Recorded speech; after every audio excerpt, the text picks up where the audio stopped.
अस्सलाम dear students, आज हम स्टार्ट करेंगे review exercise 2 class first year maths कैंटा बुक पब्लिशर से। रिव्यू एक्सरसाइज 2 का फर्स्ट क्वेश्चन है कि आपने बेस्ट ऑप्शन सेलेक्ट करना है। इसके फर्स्ट पार्ट में गिवन है the order of the matrix A is equal to A D H B E I is. Right option इनमें से कौन सा होगा? जब कभी हम ऑर्डर लिखते हैं मैट्रिक्स का तो हम नंबर ऑफ रोज को पहले लिखते हैं। तो यहाँ पे हमारे पास अगर देखा जाए तो 3 रोज आ रही हैं और कॉलम हमारे पास 2 आ रहे हैं, तो 3/2 इस मैट्रिक्स का ऑर्डर हो जाएगा हमारे पास। इसी तरह ऑब्जेक्टिव नंबर 2 के अंदर गिवन है a matrix having all elements are 0 is known as. ऐसा मैट्रिक्स जिसकी तमाम एलिमेंट्स या तमाम एंट्रीज 0 हो जाएं तो वो कहलाएगा नल मैट्रिक्स। ऑब्जेक्टिव नंबर 3 है a matrix having rows and columns are equal. ऐसा मैट्रिक्स जिसके पास इक्वल नंबर ऑफ रोज और इक्वल नंबर ऑफ कॉलम्स हों तो ऐसा मैट्रिक्स कहलाएगा स्क्वायर मैट्रिक्स। उसके बाद हमें पार्ट नंबर 4 में गिवन है ए इज इक्वल टू 1 0 0 0 1 0 0 0 1। तो हमने आइडेंटिफाई करना है कि कौन सा मैट्रिक्स है। तो इसका बेस्ट ऑप्शन होगा हमारे पास आइडेंटिटी मैट्रिक्स, क्योंकि इसके डायगोनल में जो एंट्रीज आ रही हैं वो 1 है और डायगोनल के अलावा जो ट्रायंगुलर पोर्शन है उसमें ऊपर भी जीरोस आ रहे हैं और नीचे भी हमारे पास जीरोस आ रहे हैं। नेक्स्ट हम स्टार्ट करेंगे part number 5 a matrix whose at least one element is imaginary number then the matrix is called real matrix, natural matrix, complex matrix या none of the given option। तो इसमें हमारे पास हो जाएगा कॉम्प्लेक्स मैट्रिक्स, क्योंकि कोई अगर एक भी एलिमेंट हमारे पास इमेजिनरी हुआ तो आपके पास जो गिवन मैट्रिक्स है वो कॉम्प्लेक्स मैट्रिक्स कहलाएगा। इसके बाद हमारे पास गिवन है a is equal to a11 a12 a13 a21 a22 a23 then a transpose is. Given matrix का ट्रांसपोज कैसे होगा कि हमारे पास जो रो वाइज एंट्रीज हैं वो कॉलम में लिखी जाएंगी और इसी तरह दूसरी रो की एंट्री भी हमारे पास कॉलम में आ जाएंगी। तो हमारे पास राइट ऑप्शन है ऑप्शन नंबर सी। इसके बाद आ जाए सेवंथ पार्ट पे a square matrix x is said to be skew symmetric if. आप जानते हैं कि स्क्यू सिमेट्रिक मैट्रिक्स कब होता है? जब अगर ओरिजिनल मैट्रिक्स का ट्रांसपोज लिया जाए तो वो नेगेटिव ऑफ द मैट्रिक्स के इक्वल आ जाए। A square matrix x is said to be symmetric if. Symmetric matrix कौन से होते हैं कि अगर हम मैट्रिक्स का ट्रांसपोज लें तो वो ओरिजिनल मैट्रिक्स के इक्वल आ जाए। इसके बाद आपसे पूछा जा रहा है if A is equal to P Q R S then and K is any scalar then K A is equal to के ए का मतलब है कि आपने के को इसकी हर एक एंट्री के साथ मल्टीप्लाई करवाना है। तो हमारे पास जो राइट ऑप्शन बनता है वो क्या हो जाएगा? के पी के Q K R K S. Option C is the right option. 10th part पे आ जाए the product of A and B is dash if A is equal to this and B is equal to this. यहाँ हम matrices को multiply करके देख लेते हैं। ए मैट्रिक्स की एंट्रीज है हमारे पास 1 4 2 5 -3 6 और बी मैट्रिक्स की एंट्रीज हमारे पास आ रही हैं 1 2 3 4 5 एंड 6। मल्टीप्लीकेशन करके देख लेते हैं। मल्टीप्लीकेशन में क्या होगा कि आपके पास ये जो फर्स्ट रो है ये फर्स्ट कॉलम के साथ मल्टीप्लाई होगी तो 1 1 के साथ मल्टीप्लाई होके 1 रहेगा, 2 2 के साथ मल्टीप्लाई होके 4 बन जाएगा और -3 पॉजिटिव 3 के साथ मल्टीप्लाई होके -9 बन जाएगा। सेकंड रो सेलेक्ट करते हैं, इसको भी फर्स्ट कॉलम से मल्टीप्लाई करवा रही हूँ। 4 into 1 will be 4, 5 into 2 will be 10 and 6 into 3 will be 18। इसी तरह से अब हम फर्स्ट रो सेलेक्ट करेंगे, सेकंड कॉलम के साथ मल्टीप्लिकेशन करेंगे तो 1 into 4 will be 4, 2 into 5 will be 10 and -3 into 6 will be -18। 4 into 4 will be 16, 5 into 5 will be 25 and 6 into 6 will be 36। इसको सिंप्लीफाई करके देख लेते हैं। 5 में से 9 लेस करेंगे तो हमारे पास हो जाएगा -4। इन वैल्यूज का सम करेंगे तो ये भी -4 आएगा, यहाँ से 32 आंसर आएगा, यहाँ से 77 आएगा और देखा जाए तो ये किसी भी ऑप्शन के साथ मैच नहीं कर रहा। सो 10th के लिए राइट ऑप्शन हमारे पास गिवन नहीं है। 11th पार्ट पे आ जाएं। If A is a matrix of order 2/3 and B is a matrix of order 3/4 then the order of AB। 11th part के लिए हमारे पास जो फर्स्ट मैट्रिक्स है उसका जो ऑर्डर गिवन है वो 2 रोज और 3 कॉलम्स है और जो बी मैट्रिक्स का ऑर्डर गिवन है वो है 3 रोज और 4 कॉलम्स। तो इसके लिए आप एक शॉर्टकट याद रखें कि आपने यहाँ से फर्स्ट नंबर पे जो एलिमेंट गिवन होगा उसको कंसिडर नहीं करना और यहाँ लास्ट पे जो एलिमेंट गिवन होगा उसको कंसिडर नहीं करना। आपने सिर्फ बीच वाली एंट्रीज को कंसिडर करना है और उनको आपने कंबाइन करके ऑर्डर बता देना है। इसका मतलब है कि A मल्टीप्लाई बाय B का ऑर्डर होगा 3/3। सो B is the right option. इसके बाद 13th पार्ट में हमारे पास गिवन है let A is equal to 5 6 and B is equal to 0 -1 then what is the answer for 3A +2b। तो यहाँ एंट्रीज को पुट करके देख लेते हैं। 3 as it is, 5, 6 +2 as it is, और b की वैल्यूज हैं 0, -1। 3 को 5 से मल्टीप्लाई करवाएंगे 15 आ जाएगा। 3 को 6 से मल्टीप्लाई करवाएंगे तो 18 आ जाएगा। 2 को 0 से मल्टीप्लाई कराएंगे तो 0 होगा। 2 को -1 से मल्टीप्लाई कराएंगे तो -2 हो जाएगा। फर्दर ये कि हम दोनों मैट्रिसेस को ऐड करके देख लेते हैं। तो कॉरेस्पॉन्डिंग एंट्रीज में ऐड होंगी। 15 0 में ऐड होगा 15 बचेगा, और 18 में से 2 लेस होगा तो 16 बचेगा। और अगर देखा जाए तो हमारे पास ये ऑप्शन नंबर सी के तौर पे आ रहा है। नेक्स्ट हमारे पास ऑब्जेक्टिव है 14th number, which property does not hold in matrices. Commutative property with respect to addition. Commutative property with respect to addition का मतलब है a प्लस बी इक्वल होता है b प्लस ए के। तो commutative property with respect to addition matrices में hold करती है। Commutative property with respect to multiplication का मतलब ये है कि आप चाहे ए को बी मैट्रिक्स के साथ मल्टीप्लाई करें या बी मैट्रिक्स को ए के साथ मल्टीप्लाई करें तो ये रिजल्ट्स इक्वल आएंगे। लेकिन मैट्रिसेस में ये प्रॉपर्टी होल्ड नहीं करती, क्योंकि ए बी का आंसर कुछ और आएगा और बी ए का आंसर आपके पास डिफरेंट आएगा। सो ये प्रॉपर्टी आपके पास ऐसी प्रॉपर्टी है जो मैट्रिसेस में होल्ड नहीं करती। 15th part, a given matrix X is singular if. एक गिवन मैट्रिक्स X सिंगुलर कब होगा? जब उसका डिटर्मिनेंट इक्वल टू 0 हो जाएगा तो गिवन मैट्रिक्स X सिंगुलर होगा। इसलिए राइट ऑप्शन यहाँ पे ऑप्शन नंबर ए होगा। नेक्स्ट ऑब्जेक्टिव नंबर 16 है, a given matrix X is non singular if. एक given matrix X non singular कब होगा? जब उसका डिटर्मिनेंट नॉट इक्वल टू 0 हो। चाहे वो पॉजिटिव आंसर दे रहा हो, चाहे वो नेगेटिव आंसर दे रहा हो, बस उसका डिटर्मिनेंट नॉट इक्वल टू 0 हो। ऑब्जेक्टिव नंबर 17 में गिवन है कि जब एक मैट्रिक्स को उसके इनवर्स से मल्टीप्लाई किया जाए तो आंसर क्या आएगा। तो आपको याद होगा कि जब हमने क्वेश्चन सॉल्व किए थे, ए को ए इनवर्स के साथ मल्टीप्लाई किया था तो हमारे पास आंसर आइडेंटिटी मैट्रिक्स आ रहा था। इसके बाद हमसे ऑर्डर पूछा जा रहा है एक मैट्रिक्स का जिसके पास सिंगल एंट्री है 365, तो इसका ऑर्डर होगा 1 बाय 1, क्योंकि जो 365 है वो 1 रो और 1 कॉलम में लिखा जा रहा है। इसके बाद जो हमारे पास मैट्रिक्स है, हमसे पूछा जा रहा है कि उसका इन्वर्स एग्जिस्ट करता है या नहीं, या आप बताएंगे कि इनमें से इसका कौन सा इन्वर्स है। तो गिवन मैट्रिक्स हमारे पास क्योंकि स्क्वायर मैट्रिक्स नहीं है और हमने स्क्वायर मैट्रिक्स का इन्वर्स कैलकुलेट करना सीखा है, इसलिए आप इसका राइट ऑप्शन मार्क करेंगे नॉट पॉसिबल। इसके बाद 20th नंबर पे ऑब्जेक्टिव है, two matrices X and Y are multiplied to get X Y if both matrices are rectangular, both matrices are square matrix, both matrix have the same order, number of columns of matrix X are equal to number of rows of matrix Y। तो इसमें D option right option है, क्योंकि दो matrices का product तभी possible है जब पहले मैट्रिक्स का जो नंबर ऑफ कॉलम्स है वो दूसरे मैट्रिक्स के नंबर ऑफ रोज की इक्वल आ जाए। करके देखते हैं क्वेश्चन नंबर 2। क्वेश्चन नंबर 2 का फर्स्ट पार्ट है परफॉर्म द फॉलोइंग ऑपरेशंस, और हमने 2 को मल्टीप्लाई करना है गिवन मैट्रिक्स के साथ। मल्टीप्लिकेशन किसी नंबर के साथ मैट्रिक्स की कैसे होगी कि हम उस नंबर को हर एक एंट्री के साथ मल्टीप्लाई करवाते जाएंगे। तो 2 को 3 से मल्टीप्लाई करवा लें 6 आंसर आएगा। 2 को 0 के साथ मल्टीप्लाई करवाएंगे 0 ही रहेगा, और 2 को -2 के साथ मल्टीप्लाई कराएंगे तो -4 आंसर आ जाएगा। इसी तरह से 2 को -1 के साथ मल्टीप्लाई करवाएंगे -2 होगा। इस 2 के साथ मल्टीप्लाई करवाएंगे तो 4 आंसर आ जाएगा। 2 को 1 के साथ मल्टीप्लाई करवाएंगे तो 2 आंसर होगा। इसी 2 को 2 के साथ मल्टीप्लाई करवाएं तो 4 हो जाएगा। इस 2 को 1 के साथ मल्टीप्लाई करवा लें तो 2 ही रहेगा, और 2 को 4 के साथ मल्टीप्लाई करवा लें तो आंसर आपके पास 8 आ जाएगा। सो ये हो जाएगा हमारे पास पार्ट 1 का आंसर। हम इसका पार्ट 2 सॉल्व करके देख लेते हैं। क्वेश्चन नंबर 2 के पार्ट 2 में गिवन है कि हमने दो मैट्रिसेस को ऐड करके दिखाना है। तो मैट्रिक्स एडिशन का मतलब ये है कि आप कॉरेस्पॉन्डिंग एंट्रीज को ऐड करते जाएं। तो 4 की कॉरेस्पॉन्डिंग एंट्री है -1, तो 4 के अंदर मैं ऐड करूंगी -1। 1 के कॉरेस्पॉन्डिंग 2 आ रहा है, सो 1 के अंदर 2 ऐड हो जाएगा। 3 के कॉरेस्पॉन्डिंग 0 आ रहा है, सो 3 में 0 ऐड हो जाएगा। -2 के कॉरेस्पॉन्डिंग 0 आ रहा है, तो -2 प्लस 2 0 कर दूंगी। 3 के कॉरेस्पॉन्डिंग 5 आ रहा है, सो 3 प्लस 5 हो जाएगा। 0 के कॉरेस्पॉन्डिंग -1 आ रहा है, सो 0 में -1 ऐड हो जाएगा। 1 और 2 कॉरेस्पॉन्ड कर रहे हैं तो 1 प्लस 2 हो जाएगा। -1 और 3 कॉरेस्पॉन्ड कर रहे हैं तो -1 प्लस 3 हो जाएगा। 2 और 1 कॉरेस्पॉन्ड कर रहे हैं तो 2 प्लस 1 हो जाएगा। और अब हमारे पास जो फाइनल रिजल्ट्स आएंगे उनमें यहाँ जब आप 4 में से 1 को लेस करेंगे तो 3 बचेगा।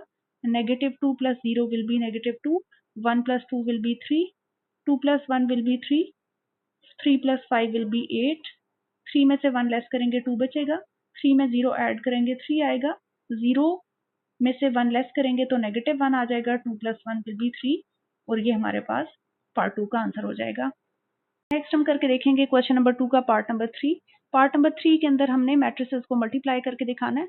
तो मैट्रिक्स मल्टीप्लिकेशन के लिए सबसे पहले हम सेलेक्ट करेंगे यहाँ से फर्स्ट रो और उसका प्रोडक्ट लेंगे फर्स्ट कॉलम के साथ। तो फर्स्ट रो में हमारी पहली एंट्री है 3 और कॉलम वाइज हमारी पहली एंट्री है 5। तो 3 को 5 के साथ मल्टीप्लाई करेंगे तो आंसर हमारे पास 15 आ जाएगा। देन ये 2 पिक करेंगे, इस 2 को कॉलम वाइज जो सेकंड एंट्री है उसके साथ मल्टीप्लाई करें तो आंसर आपके पास 4 आ जाएगा। फिर हम प्लस का साइन रखेंगे और रो की थर्ड एंट्री को कॉलम की थर्ड एंट्री के साथ मल्टीप्लाई करेंगे तो 1 इंटू -1 विल बी -1। इस तरह से रो 1 की मल्टीप्लीकेशन हमने कॉलम 1 के साथ कर दी है। अब आप यहाँ से रो 2 पिक करें, इसको भी कॉलम 1 के साथ मल्टीप्लाई करना है। तो -1 5 के साथ मल्टीप्लाई होगा तो -5 रहेगा, बीच में प्लस का साइन आ जाएगा। 2 2 से मल्टीप्लाई होकर 4 बनेगा और 0 -1 के साथ मल्टीप्लाई होकर 0 ही रहेगा।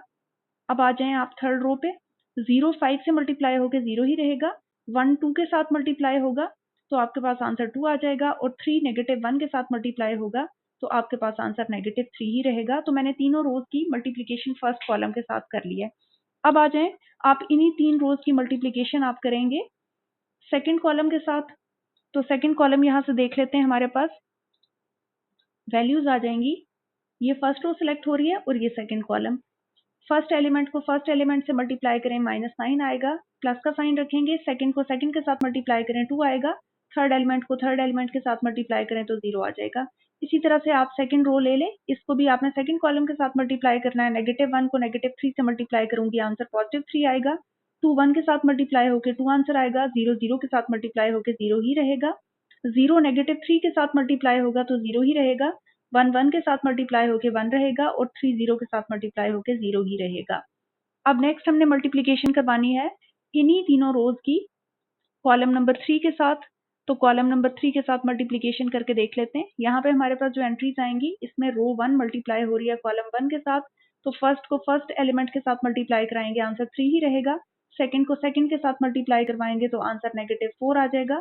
थर्ड को थर्ड एंट्री के साथ मल्टीप्लाई कराएंगे तो आंसर 2 आ जाएगा। अब आप सेकंड रो सेलेक्ट कर लें, -1 को 1 के साथ मल्टीप्लाई करवाएं -1, 2 को -2 के साथ मल्टीप्लाई कराएं -4 और 0 को 2 के साथ मल्टीप्लाई करवाएंगे तो आंसर 0 ही रहेगा। 0 को 1 के साथ मल्टीप्लाई करवाएं, आंसर 1 आ जाएगा, सॉरी यहाँ पे 0 होगा।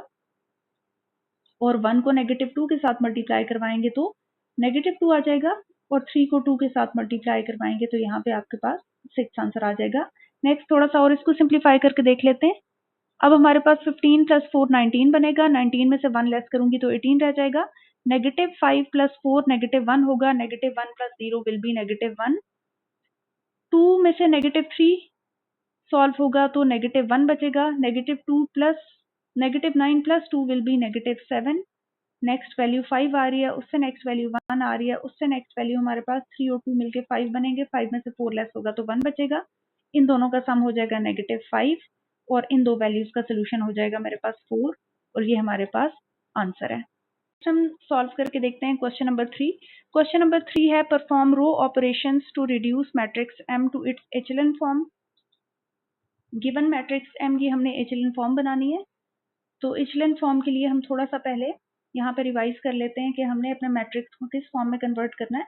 हमारे पास पहली रो की जो पहली एंट्री है उसको हम 1 में कन्वर्ट करेंगे, उसके बाद उस 1 के नीचे दो एंट्रीज को 0 में कन्वर्ट करेंगे, फिर उस 1 के डायगोनल एंट्री को 1 में कन्वर्ट करेंगे, फिर उस 1 के नीचे एंट्री को 0 में कन्वर्ट करेंगे और यहाँ पे जो जो एंट्रीज आ रही हैं इससे हमें कोई प्रॉब्लम नहीं है, यहाँ पे कोई भी वैल्यूज आ जाएं हमारी एचेलन फॉर्म यहाँ पे कंप्लीट हो जाएगी। तो इसी फॉर्म को फॉलो करते हुए हम देखें तो हमारे पास रो नंबर 2 के अंदर फर्स्ट पोजीशन पे यहाँ पे 1 आ रहा है, तो मैं इस रो 2 को रो 1 के साथ इंटरचेंज कर देती हूँ ताकि मेरे पास जो रो 1 हो उसकी लीडिंग एंट्री 1 बन जाए। तो पहला ऑपरेशन हम क्या करेंगे, इंटरचेंजिंग रो 2 बाय रो 1।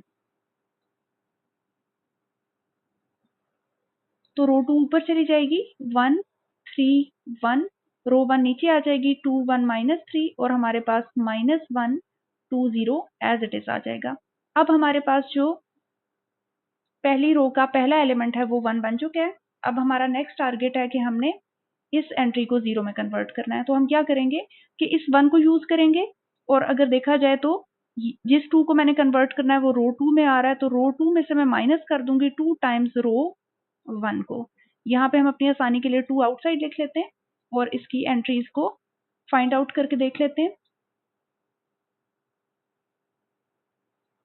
क्योंकि मेरे पास रो 2 के अंदर चेंज आ रहा है तो मैं रो 1 को as it is note down कर रही हूँ। 2 को जब मैं 1 के साथ मल्टीप्लाई करूंगी तो आंसर 2 आएगा और इस 2 में से 2 लेस होगा तो आंसर यहाँ पे 0 रह जाएगा। इसी तरह से 2 को 3 के साथ मल्टीप्लाई करेंगे तो 6 आएगा, 1 में से 6 लेस होगा तो आंसर -5 रह जाएगा। इस 2 को मैं 1 के साथ मल्टीप्लाई करवाऊं तो आंसर 2 आ रहा है और -3 में से -2 होगा तो आंसर रह जाएगा -5। इसी तरह से हम एक और ऑपरेशन भी लिख लेते हैं कि अगर मैं रो नंबर 3 के अंदर रो नंबर 1 को ऐड कर दूं तो मेरे पास यहाँ पे जो रिजल्ट है वो 0 बन जाएगा। सो पहली एंट्री मेरे पास 0 हो जाएगी जब मैं -1 के अंदर 1 को ऐड करूंगी। इसी तरह 2 के अंदर 3 को ऐड करूंगी, मेरे पास रिजल्ट हो जाएगा 5 और 0 के अंदर 1 ऐड करूंगी तो मेरे पास यहाँ वैल्यू आ जाएगी 1। अब नेक्स्ट हमारे पास इस 1 के डायगोनल में यहाँ पे जो एंट्री आ रही है इसको मैंने 1 में कन्वर्ट करना है। सो मैं यहाँ ऑपरेशन लिख रही हूँ कि मैं R2 को मल्टीप्लाई करवा रही हूँ -1 डिवाइडेड बाय 5 से। तो हमारे पास जो एंट्रीज हैं वो यहाँ आपकी first row as it is आ जाएगी और आपकी रो नंबर 3 भी एज इट इज आ जाएगी। रो नंबर 2 में क्या चेंज होगा कि जब मैं 0 को मल्टीप्लाई करवाऊंगी -1/5 के साथ तो ये एंट्री आपकी 0 ही रहेगी। -1/5 को -5 से मल्टीप्लाई कराऊंगी तो प्रोडक्ट +1 आ जाएगा और -5 को -1/5 के साथ अगेन मल्टीप्लाई कराऊंगी तो आंसर +1 ही आएगा। अब मेरे पास इस 1 के नीचे 2 जीरोस और इस 1 के डायगोनल में यहाँ पे 1 बन चुका है। अब मुझे इस एंट्री को 0 में कन्वर्ट करना है तो उसके लिए हम क्या ऑपरेशन लिखेंगे, हम लिखेंगे कि मुझे क्योंकि चेंज चाहिए रो 3 में तो रो 3 में से मैं माइनस कर रही हूँ 5 टाइम्स रो 2 को, क्योंकि हमने इस 1 को यूज करना है। तो मैं 5 यहाँ अपनी आसानी के लिए आउटसाइड लिख रही हूँ और आप देखते हैं कि क्या चेंजेस आ रहे हैं। आपके पास रो नंबर 3 में चेंज आएगा, so row number 1 as it is आ रही है और रो नंबर 2 भी एज इट इज आ रही है। 5 को 0 के साथ मल्टीप्लाई कराएंगे आंसर 0 आएगा। इस 0 में से 0 लेस होगा तो आंसर 0 ही रहेगा। 5 को 1 के साथ मल्टीप्लाई करवाऊंगी आंसर 5 आएगा। 5 में से 5 लेस होगा तो आंसर 0 ही रहेगा। 5 को 1 के साथ मल्टीप्लाई करवाएंगे आंसर 5 आएगा। 1 में से 5 लेस होगा तो आंसर -4 आ जाएगा। तो हमारे पास इस गिवन मैट्रिक्स की एचेलॉन फॉर्म बन चुकी है। नेक्स्ट हम सॉल्व करके देखते हैं क्वेश्चन नंबर 3 का सेकंड पार्ट। क्वेश्चन नंबर 3 के सेकंड पार्ट में गिवन है what are the elementary row operations apply to M to reach its echelon form. हमने पार्ट ए में जो एचेलॉन फॉर्म बनाई है उस फॉर्म को अचीव करने के लिए हमने क्या क्या रो ऑपरेशंस किए हैं। तो पहले नंबर पे जो आपने रो ऑपरेशन किया था उसमें आपने रो 1 और रो 2 को इंटरचेंज किया था। सेकंड नंबर पे जो आपने पार्ट 1 में ऑपरेशन किया था वो आपने R2 में से 2 टाइम्स R1 को लेस किया था। थर्ड स्टेप में आपने R3 और R1 को एड अप करके दिखाया था। फोर्थ स्टेप के अंदर आपने -1 डिवाइडेड बाय 5 टाइम्स R2 किया था और इसी तरह से लास्ट स्टेप के अंदर हमने क्या किया था कि रो 3 में से माइनस किक कर दिया था 5 टाइम्स R2। तो ये हमने 5 ऑपरेशंस किए थे एचेलॉन फॉर्म बनाने के लिए। नेक्स्ट हम करके देखते हैं क्वेश्चन नंबर 3 का सी पार्ट। सी पार्ट में गिवन है determine the values of the pivots leading entries in the echelon form. हमने पार्ट ए में जो एचेलॉन फॉर्म बनाई थी सबसे पहले हम उसको अपने सामने यहाँ पे लिख लेते हैं। पार्ट ए का आंसर हमारे पास आ रहा था 1 0 0 3 1 0 1 1 -4। इस एचेलॉन फॉर्म में हमारे पास हर रो में जो पहली नॉन जीरो एंट्री होगी वो पिवट एंट्री कहलाएगी। तो हम फर्स्ट रो के अंदर अगर देखें तो हमारे पास जो पहली नॉन जीरो एंट्री है वो यहाँ पे 1 आ रही है। इसी तरह सेकंड रो के अंदर जो पहली नॉन जीरो एंट्री है वो भी 1 आ रही है और हमारे पास थर्ड रो के अंदर जो पहली नॉन जीरो एंट्री है वो -4 के तौर पे आ रही है। सो इसकी पिवट एंट्रीज को या इसकी लीडिंग एंट्रीज को हम 1 1 और -4 के तौर पे लिख सकते हैं। नेक्स्ट हम सॉल्व करके देखते हैं क्वेश्चन नंबर 4। क्वेश्चन नंबर 4 में हमारे पास एक एन मैट्रिक्स गिवन है और इसको हमने रिड्यूस करना है रिड्यूस्ड एचेलॉन फॉर्म में। सो एन मैट्रिक्स हमारे पास आ रहा है यहाँ पे 1 2 3 as first column, 110 as second column and 7, 10, 15 as third column। Reduced echelon form को अगर हम अपने माइंड में लेके आए तो हमारे पास कुछ इस तरह का मैट्रिक्स बनना चाहिए, 1 0 0 देन 0 1 0 देन 0 0 1। तो हमने इस फॉर्म को अचीव करने के लिए सबसे पहले हमारे पास जो लीडिंग एंट्री है वो 1 होनी चाहिए। तो हमारे पास लीडिंग एंट्री 1 ही आ रही है। इस लीडिंग एंट्री के नीचे जो दो हमारे पास वैल्यूज आ रही हैं, हमने इन दो वैल्यूज को जीरोस में कन्वर्ट करना है। सो हम इनके लिए ऑपरेशन डिफाइन करते हैं। रो 2 में से मैं माइनस करूंगी 2 टाइम्स R1 को, ताकि यहाँ पे 0 आ जाए, और इसी तरह से रो 3 में से भी हम माइनस करेंगे 3 टाइम्स रो 1 को। इन ऑपरेशंस के बाद हमारा मैट्रिक्स क्या फॉर्म लेगा हम यहाँ पे नोट डाउन करते हैं। अपनी आसानी के लिए मैं यहाँ पे 2 लिख रही हूँ। आपकी फर्स्ट रो क्योंकि चेंज नहीं हो रही तो मैं इसकी तमाम एंट्रीज को एज इट इज लिख रही हूँ। 2 को 1 के साथ मल्टीप्लाई करेंगे 2 आएगा, 2 में से 2 लेस होगा आंसर 0 आ जाएगा। 2 को 1 के साथ मल्टीप्लाई करवाएंगे आंसर 2 आएगा, 1 में से 2 लेस होगा तो आंसर -1 आ जाएगा। 2 को 7 के साथ मल्टीप्लाई कराएंगे 14 आएगा, 10 में से 14 लेस होगा तो -4 आ जाएगा। इसी तरह आपने R3 -3 टाइम्स R1 करना है, तो अब मैं यहाँ पे 3 लिखूंगी। 3 को 1 के साथ मल्टीप्लाई करवाएंगे तो 3 आएगा, 3 में से 3 लेस होगा तो 0 रह जाएगा। 3 को 1 के साथ मल्टीप्लाई करवाएंगे 3 आएगा, 0 में से 3 लेस करेंगे -3 आंसर आएगा। 3 को 7 से मल्टीप्लाई करेंगे 21 आएगा, 15 में से 21 लेस करेंगे तो -6 आंसर यहाँ पे आपके पास आ जाएगा। अब नेक्स्ट हमारे पास इस 1 के डायगोनल में जो यहाँ पे एंट्री आ रही है, मुझे इसको 1 में कन्वर्ट करना है। इसके साथ क्योंकि नेगेटिव साइन आ रहा है तो इस नेगेटिव साइन को रिमूव करने के लिए मैं ऑपरेशन लिखूंगी कि हम R2 को मल्टीप्लाई करवा रहे हैं -1 के साथ। अब हमारे पास R2 के अंदर क्या चेंजेस आएंगे, रो 1 आपकी एज इट इज रहेगी, रो नंबर 3 भी एज इट इज रहेगी। -1 जब 0 के साथ मल्टीप्लाई होगा तो 0 ही रहेगा। -1 के साथ मल्टीप्लाई होकर +1 हो जाएगा, और -1 -4 के साथ मल्टीप्लाई होकर +4 बन जाएगा। नेक्स्ट हमारे पास इस 1 के नीचे जो ये एंट्री है इसको मुझे 0 करना है।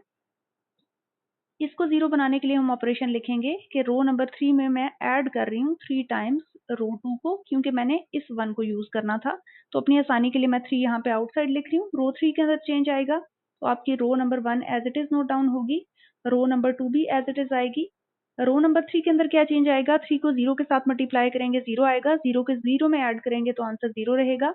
3 को 1 से मल्टीप्लाई करेंगे 3 आएगा, 3 को -3 में ऐड करेंगे रिजल्ट विल बी 0, और 3 को 4 से मल्टीप्लाई करवाएंगे 12 आएगा, 12 में -6 को ऐड करेंगे तो आंसर +6 हो जाएगा। नेक्स्ट हमारे पास इस एंट्री को हमने 0 कन्वर्ट करना है, तो 0 में कन्वर्ट करने के लिए हम ऑपरेशन लिखेंगे रो 1, और रो 1 में से हम माइनस कर देंगे रो 2 को, क्योंकि हमने इस 1 को यूटिलाइज करना था 0 बनाने के लिए।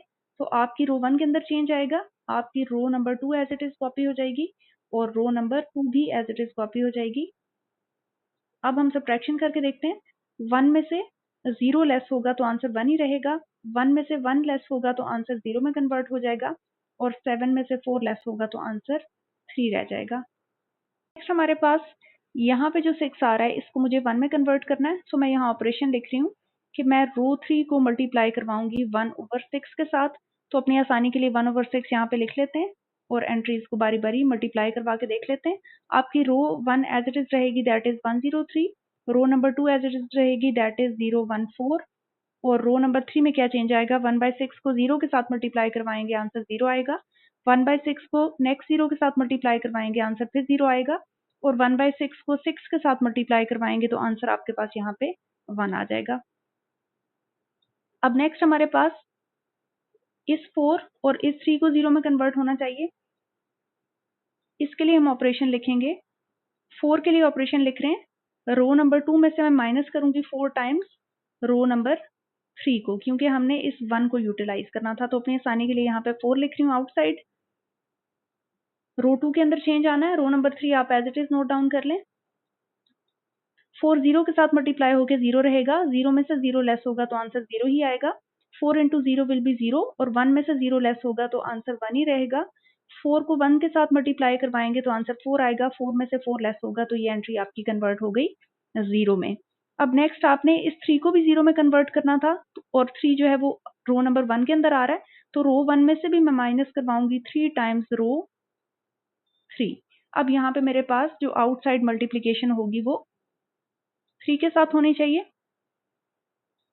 3 को 0 के साथ मल्टीप्लाई करवाएंगे तो 0 आंसर आएगा, और 1 में से वो 0 लेस होगा तो आंसर आपके पास 1 ही रहेगा। 3 को 0 के साथ मल्टीप्लाई कराएंगे, 0 आंसर आएगा, 0 में से 0 लेस होगा, आंसर 0 ही रहेगा। 3 को 1 के साथ मल्टीप्लाई करवाएंगे, 3 आंसर आएगा, और 3 में से 3 लेस होगा तो आंसर आपके पास 0 में कन्वर्ट हो जाएगा। सो इस तरह से हमने अपने गिवन मैट्रिक्स को रिड्यूस्ड इचेलन फॉर्म में कन्वर्ट कर लिया है। नेक्स्ट हम सॉल्व करके देखते हैं क्वेश्चन नंबर 4 का B part. Describe the sequence of row operations used to achieve the reduced echelon form for n। हमने मैट्रिक्स n की जो रिड्यूस्ड इचेलन फॉर्म बनाई थी उसमें हमने क्या सीक्वेंस फॉलो किया था ऑपरेशंस का। तो पहला ऑपरेशन हमने किया था कि R2 में से 2 टाइम्स R1 किया था। नेक्स्ट हमने R3 में से 3 टाइम्स R1 किया था। उसके बाद हमने -1 के साथ मल्टीप्लाई करवाया था रो 2 को। उससे नेक्स्ट स्टेप था हमारा R1 माइनस R2 का। उससे नेक्स्ट स्टेप हमने किया था R3 प्लस 3 टाइम्स R2, और ये स्टेप करने के बाद हमने नेक्स्ट स्टेप किया था 1 डिवाइडेड बाय 6 R3।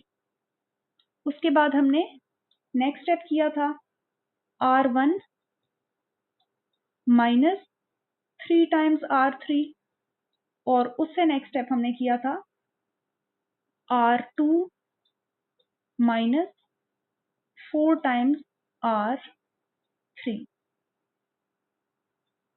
नेक्स्ट हम सॉल्व करके देखते हैं क्वेश्चन नंबर 4 का part number C. Determine the values of the pivots leading entries in the reduced echelon form. हमने पार्ट ए के अंदर जो रिड्यूस्ड इचेलन फॉर्म बनाई थी उसमें हमारे पास एंट्रीज आ रही थी 1 0 0 0 1 0 एंड 0 0 1।